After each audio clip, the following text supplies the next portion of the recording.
구조원을 기부하면서도 항상 자신을 향하여는 내피 생활을 했던 찰스 피니가 이러한 말을 했습니다. 아무리 돈 많은 사람도 바지 2벌 입지 않는다 그랬습니다. 정말 그럴 것 같아요. 아무리 돈 많은 여자도 치마 2벌 입지 않는다고 생각합니다. 바지나 집 1벌밖에 못 입는다. 기부라는 것은 죽은 다음에 하는 기부보다 살아있을 때 하는 기부가 당신에게 더 기쁩니다. 왜 지체합니까? 지금이 기회입니다. 찰스 피니가 한 말 가운데 제일 제 마음속에 다가왔던 것은 무엇인지 압니까? 당신의 자녀가 서로 원수지간 되기를 원합니까? 그렇다면 그 방법은 간단합니다. 죽은 후에 돈을 많이 남겨놓으시기 바랍니다. 이거는 지금 한국에서도 계속해서 일어나고 있는 일들입니다. 이 모든 말씀 속에는 인생 바둥대면서 살지만은 죽을 때는 빈손으로 인생을 떠난다는 것이에요. 그러므로 우리나라 수위에는 주머니가 없습니다. 갖고 갈 것이 없다는 것이죠. 근데 결국 인생은 빈손으로 간다 하는 것을 인정하는 성도는 동시에 또 다른 하나의 진리를 탐구할 수밖에 없습니다. 그 진리가 무엇일까? 11절에 기록되어 있는데 우리 다 같이 한번 11절을 봉독하도록 합니다. 하나님이 모든 것을 지으시되 때를 따라 아름답게 하셨고 또 사람들에게는 영원을 사모하는 마음을 주셨느니라. 그러나 하나님이 하시는 일의 시종을 사람으로 측량할 수 없게 하셨도다. 아멘. 기독교인의 특권은 무엇입니까? 하나님과 예수 그리스도의 사랑을 알면서 어떻게 해서라도 나는 결국 빈손으로 갈 줄 알고 하나님께 더 드리고 어려운 사람들과 더 나눌 수 있는 것이 기독교인의 특권이요 특징인 것입니다. 그 영성이 여러분에게 지체 없이 있으시기를 축복을 드립니다. 동시에 빈손으로 떠나서 어디를 가느냐 했을 때에 성경은 우리들 마음속에 신불신망론하고 영원을 사모하는 마음을 주었다는 것입니다. 그 영원, 영생 중 우리는 예수님의 은혜로 천국 본향에 들어갈 수 있는 은혜를 이미 받았다는 것입니다. 성경은 여러분 한 사람 한 사람의 현세와 내사를 딱 한 절로 요약을 했습니다. 로마서 6장 23절인데 우리 한번 다 같이 읽어보시도록 합니다. 죄 싹슨 사망이여 하나님의 은사는 그리스도 예수 우리 주 안에 있는 영생이니라. 아멘. 우리 인생의 현재의 끝은 사망이라고 말하고 있습니다. 그리고 사망 뒤에는 그리스도 안에서 영생이니라. 그래서 본문이 강하게 강조하는 것은 딱 2가지입니다. 사망, 영생. 사망, 영생. 죽음 후를 기억하십시오. 아니, 당신의 죽음을 기억하십시오. 그리고 준비하십시오. 중세 수도원이 있었습니다. 이 중세 수도원은 트라피스타라고 아주 유명한 수사들이 계신 곳이었는데 그들은 서로 이렇게 수도원에서 만나게 되어지면 안녕하십니까? 반갑습니다. 식사하셨는지요? 오늘 좋았어요? 이런 인사를 하지 않았습니다.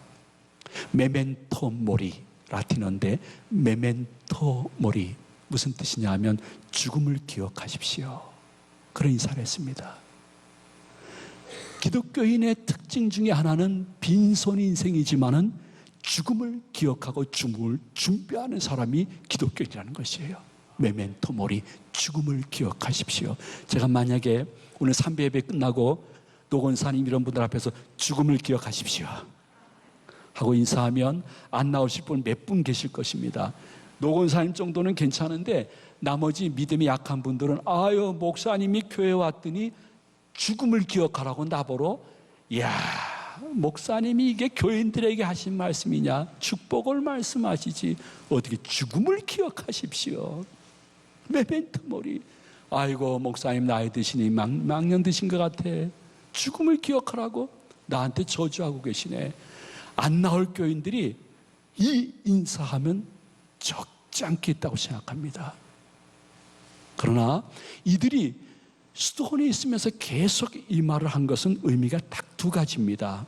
첫째는 아등바등 살지만 죽을 때는 갖고 갈 것이 없는 빈손 인생이라는 것입니다. 동시에 죽음을 기억하시되 죽음 후에 지옥 가지 말고 천국 갈 준비를 하라는 것입니다. 그래서 신앙이라는 것은 11절 상반절 말씀 그대로 영혼을 사모하는 마음을 잘 예수 안에서 선용하고 해답을 얻어야 된다는 것입니다. 11절 상반절 말씀 우리 다 같이 봉독하도록 합니다. 하나님이 모든 것을 지으시되 때를 따라 아름답게 하셨고 또 사람들에게는 영혼을 사모하는 마음을 주셨느니라. 아멘. 그러므로 여러분 인생은 속도가 아니라 방향입니다. 내가 속도보다는 메멘토 모리, 죽음 후의 방향, 내가 어디로 갈 것인가. 근데 성경에 보면 상상외로 천국에 대한 기사가 많지 않습니다.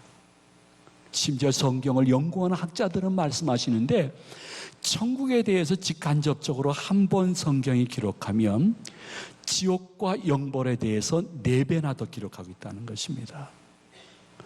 그럼 왜 천국에 대한 기록이 그렇게 많지 않을까?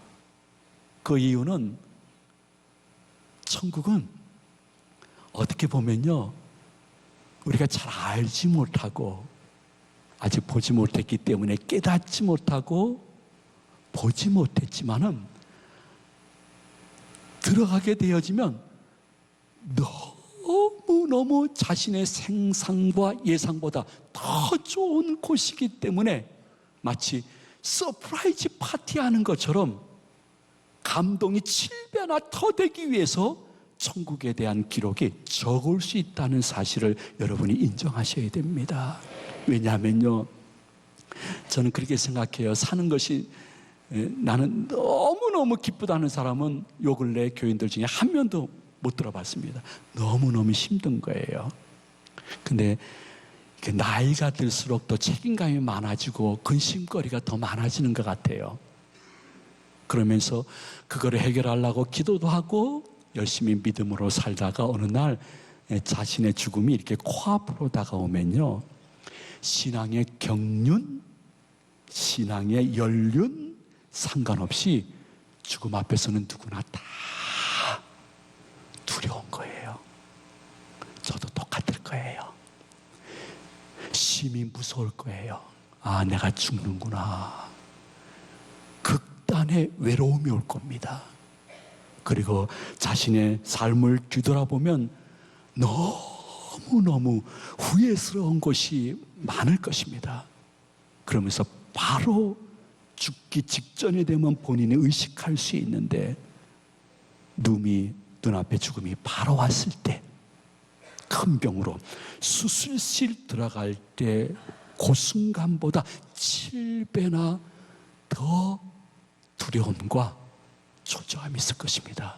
그러면서 야야야야, 나같이 생활하고 나같이 믿음 가진 사람도 정말 성경과 목사님이 말씀하시는 천국에 들어갈 수 있을까?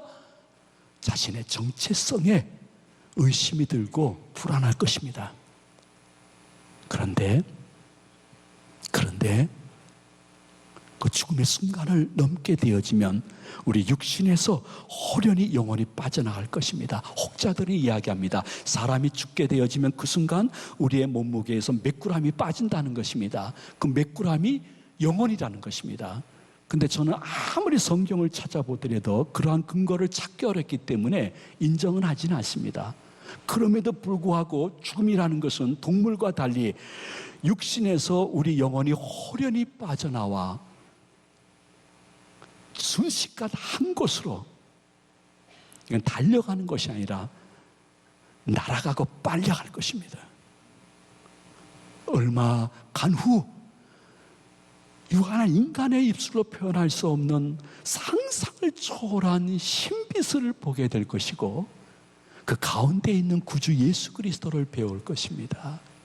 그러면 예수 그리스도께서 한 사람 한 사람에게 이야기할 것입니다. 천사들아, 천사들아, 내가 이 사람의 영혼 구원을 위해서 십자가에서 죽임을 당하고 이 사람의 천국감을 위해서 내가 부활했는데 이 사람은 내가 선택한 사람이야 하면 천군 천사들이 여러분의 영혼을 모시고 천국으로 들어가게 될 것입니다. 천국에 들어가면 제일 먼저 분명히 여러분이 외칠 것은 천국이 진짜 있네? 나 같은 사람도 그 예수님의 은혜로 들어오게 되었네? 그것이 거짓말이 아니었네? 여러분들은 분명히 외치게 될 것입니다. 그리고 천국은 새하늘과 새 땅입니다. 어떤 구천을 둥둥둥둥 떠다니는 곳이 아닙니다. 새하늘과 새 땅, 분명히 고정된 처소임을 보면서 서프라이즈, 너무 놀라게 될 것입니다. 성경은 말하기를 그곳에는 불의가 없는 의의 처소요, 영원한 화평이 있는 것이요, 인간은 감히 헤아릴 수 없는 완전한 기쁨이 있는 처소라고 말씀하고 있습니다. 그곳에서는 예수 그리스도를 지금처럼 영으로 배웠는 것이 아니라 눈과 눈을 마주쳐 육으로 볼 수 있는 은혜가 있을 것이요, 제가 말하는 것은 말을 지어서 내는 것이 아니요, 요한계시록 22장 말씀을 쉽게 풀이한 것뿐입니다. 그곳에서 예수 그리스도께서 여러분들이 신앙생활하다가 너무나 당했던 아픔, 고통, 지옥, 그래서 흘렸던 눈물을 닦아주시는 곳이 천국입니다. 다시 눈물이 없는 것입니다. 다시 아픔이 없는 처소입니다. 다시 애통하는 것이 없는 처소입니다. 다시 곡하는 일이 없는 처소요, 다시 죽음이 없는 처소입니다. 저는 천국에는 약국도 없고 병원도 없고 장례식장도 없을 것 같습니다. 그런데 천국에는 우리들의 삶 속에서 다시 죽음이 없다는 것이, 여러분 생각해 보십시오. 이게 얼마나 감사한 일인지. 다시 이별이 없다는 것입니다. 물론 지옥에도 죽음이 없습니다. 그러므로 지옥이 더 치욕스러운 것입니다. 지옥의 불못에서 너무너무 견디기 어려워서 나 이렇게 지옥 생활하느니 차라리 그냥 목숨 끊어버릴래, 죽고 싶은데 지옥도 죽음이 없습니다. 자살이 안 됩니다. 죽을 수가 없습니다. 죽고 싶은데 죽을 수가 없으니까 그것은 어떻게 말할 수 없는 지옥의 고통, 지옥입니다. 그러나 천국은 지옥이 없다는 것은 사랑하는 사람들과 다시는 이별하지 않고 아버지 하나님과 예수 그리스도를 직접 배우면서 천상 예배에 참석해서 영원히 그분께 영광 돌릴 수 있는 은혜를 받을 수 있는 천국, 그 예수 그리스도의 은혜로 이미 들어가는 천국 시민권자가 되었다는 사도 바울의 고백이 여러분의 고백이 되는 것이 메멘토 모리, 죽음을 준비하는 성도의 고백인 줄로 믿으시기를 바랍니다. 그 모든 천국에 대한 소식을 요한계시록 22장 5절은 상징적이고 비유적인 표현이지만 한마디로 이렇게 표현했습니다. 우리 다 같이 한번 번역하도록 합니다. 다시 밤이 없겠고 등불과 햇빛이 쓸데없으니 이는 주 하나님이 그들에게 비치심이라. 그들이 세세토록 왕노릇 하리로다. 아멘. 그래서 성경은 과감하게 조금도 주저없이 이렇게 말합니다. 주 안에서 죽는 자는 복되도다.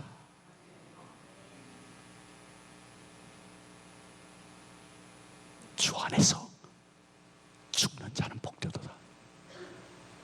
모든 믿지 않는 사람이나 교회 안에 적지 않은 분들도 죽음을 저주로 봅니다.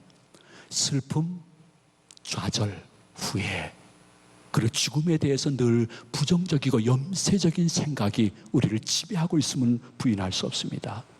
근데 예수 그리스도 안에서 죽는 자는 복되도다. 이 말이 무슨 뜻이냐면 우리는 죽음으로 말미암아 더 좋은 은혜의 처소에 갈 수 있는 성도이기 때문에 계시록 14장 13절에서는 과감히 이렇게 선포하고 있는데, 이것도 안 믿으면 교회 안에 불신자죠. 우리 한번 다 같이 봉독하도록 합니다. 또 내가 들으니 하늘에서 음성이 나서 이르되 기록하라.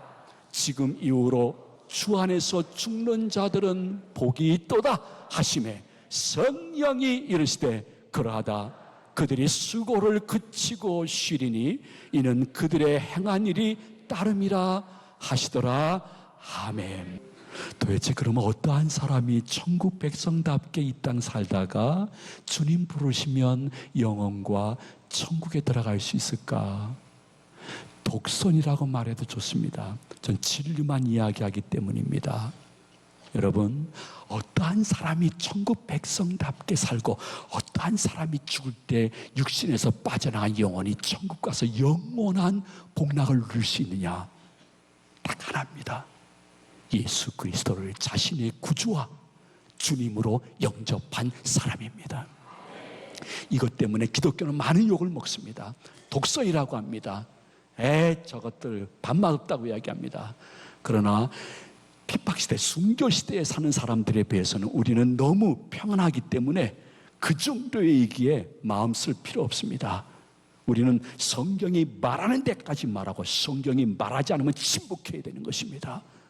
성경은 말씀하시기를 구원받아 천국 들어갈 수 있도록 은혜 주실 분은 예수 그리스도, 그분의 십자가, 그것밖에 없다는 것입니다. 예수 그리스도가 나의 영육의 유일한 구주요 사망에서 영생으로 건지시는 분이시다. 로마서 6장 23절 다시 한번 믿음으로 고백하기를 원합니다. 죄의 싹은 사망이요 하나님의 은사는 그리스도 예수 우리 주 안에 있는 영생이니라. 아멘. 그리고 이것을 고백하는 사람은 자신의 일상 삶 속에 의식적으로 무의식적으로 계속해서 예수 그리스도가 유일한 자신의 주님이요 자신의 삶의 주인이 되어져 되는 것입니다. 그래서 내가 살아도 주를 위해서 죽고 죽어도 주를 위해서 죽나니 나는 사나 죽으나 주의 것임을 고백하는 것이 예수님을 삶의 주인과 주님으로 모신 성도의 고백입니다. 우리 한번 로마서 14장 8절 말씀을 다 같이 봉독하도록 합니다. 우리가 살아도 주를 위하여 살고 죽어도 주를 위하여 죽나니 그러므로 사나 죽으나 우리가 주의 것이로다. 아멘. 저는 그렇게 생각합니다. 목사님들이 단에서 천국을 이야기하면 다 현실 도피주의자로 교인들을 유도한다고 댓글을 쓰는 사람들이 있습니다. 저는 절대 그렇지 않다고 생각합니다. 내세에 대한 확신이 없는 사람은 교회 생활하고 신앙생활하면서 지 멋대로 자기가 하나님처럼 생활할 수 있습니다. 주일 예배는 하나의 종교 예식뿐입니다. 왜? 죽은 다음에 내세를 인정하지 않기 때문에 죽으면 끝인데 뭘 그렇게 살아야 되나? 내가 주인입니다. 그러나 내세가 분명한 사람은 언젠가 천국에 들어가 하나님 앞에 내 신앙의 통지표를 보여드릴 때가 있는데, 그러므로 현실을 더욱더 말씀 안에서의 자유를 누리면서 경건히 살아갈 수 있는 것은 구원관과 내세관이 분명한 사람이 신앙이 더 확실하고 선명하고 깨끗하기 때문에 내세관은 현실 도피가 아니라 내세관 때문에 현실이 더 믿음이 확실해지는 은혜가 있는 줄로 믿으시기 바랍니다. 이 안에 다 똑같습니다. 세 종류의 성도님들이 계십니다. 여러분이 손들 필요도 없습니다. 마음으로 한번 자신을 바라보십시오. 내가 구원관과 내세관이 분명해서 오늘 죽더라도 나는 그분의 나라 들어갈 수 있어 오늘을 더 충성되이 살아야지 하면서 그분이 주시는 기쁨과 확신 속에 살아가는 분이 계실 것입니다. 두 번째는 예수님이 구주라고 천국이 있다고 목사님이 말씀은 하시는데 믿어지지 않는 분들이 계실 것입니다. 몇 년, 몇십 년 다녔어도 믿어지지 않습니다. 무슨 영의 역사인지 모릅니다. 믿어지지 않습니다. 그런데 문득 어려운 일 당하게 되면 내가 죽으면 어디로 가지? 영혼이 있다고 그랬는데 어디로 가지? 괜히 불안한 겁니다. 근데 아주 확신이 없는 분이 계십니다. 마지막으로 세 번째로는 구원의 확신도 없고 천국에 대한 확신도 없습니다. 그냥 아내 치마자리 붙잡고서 오는 것입니다. 교회. 왜? 아내 태워줘야 되니까. 애들 주일학교 간다고 아빠 엄마 아빠 나 좀 교회까지 좀 태워줘. 할 수 없이 애들 태워주기 위해서 교회 옵니다. 구원의 확신은 없습니다. 천국 있어도 좋고 없어도 괜찮습니다. 근데 가끔 나 혼자 운전하다가 혹은 잠을 자기 직전에 고요히 어느 길을 산책할 때에 나는 누구인가? 나는 무엇을 해야 되나? 나는 어디로 가야 되나? 초조할 때가 있어. 불안할 때가 있어요. 어디서 해답을 얻어야 될까? 이 세 종류 중에 여러분들은 어느 종류입니까? 스스로 자신을 판단하십시오. 그리고 마지막으로 제가 성경 한 절을 제시할 테니까 이 말씀을 그대로 액면 그대로 받아야 됩니다. 전도서 3장은 계속해서 때를 말씀하십니다. 이 때의 궁극적인 의미는 미루지 말라는 것입니다. 오늘 이 시간 요한복음 14장 6절을 읽으면서 미루지 말고 아버지 하나님과 1대1로 구원관과 내세관이 확인되어지고 고백되어지는 성도들이 계시기를 소망을 드립니다. 요한복음 14장 6절입니다. 크게 봉독하십니다. 예수께서 이르시되 내가 곧 길이요 진리요 생명이니 나로 말미암지 않고는 아버지께로 올 자가 없느니라. 아멘. 내가 곧 길이요 진리요 생명이니 나 예수 그리스도로 말미암지 않고는 아버지께로 올 자가 없느니라. 예수님을 평가절하 고만하시고 이 시간 누구의 강요도 듣지 마십시오. 내 안에 성령님이 오늘이 이때다 고백해라 했을 때 우리 이 찬송 부르면서 우리의 중심을 보신 하나님께 고백하는 은혜의 시간이 되어지기를 진심으로 소망을 드립니다.